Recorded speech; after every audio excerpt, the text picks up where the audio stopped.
The nuclear device would be launched and then have to come back into the atmosphere without burning up. Is a major technical. Well, the ultimate goal of Kim Jong Un is the survivability of the regime. Conducting nuclear tests signals to his own people the power of North Korea, and it also continues to send a message to the international community that North Korea will continue to advance its nuclear program. North Korea ultimately wants to be accepted as a nuclear-armed state, and it feels that the possession of its nuclear weapons will prevent any aggressive acts from the United States or South Korea. So it has both internal and external dimensions. Well, North Korea will have taken every precaution to try and prevent radioactive material from leaking into the atmosphere, because that does give the international community more of an indication of what type of explosive device North Korea may have tested.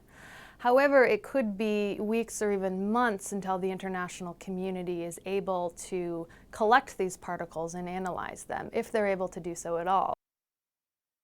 North Korea also is likely pursuing a miniaturized nuclear device that it could fit on a missile that it would be capable of delivering. So when North Korea may have made advances from this test, it could have to do with the material that North Korea used for the core of the bomb. Typically, North Korea has used plutonium, but there are indications they may be trying to produce weapons using highly enriched uranium. The North Korean nuclear threat is often overly exaggerated because it's frequently presented in the media that North Korea can target the United States with nuclear warheads.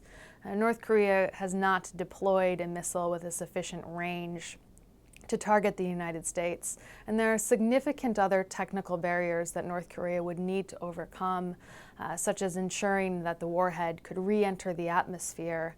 All of these need to be overcome before North Korea could truly threaten the United States with a nuclear warhead. Atomic bombs use nuclear fission to produce an explosion.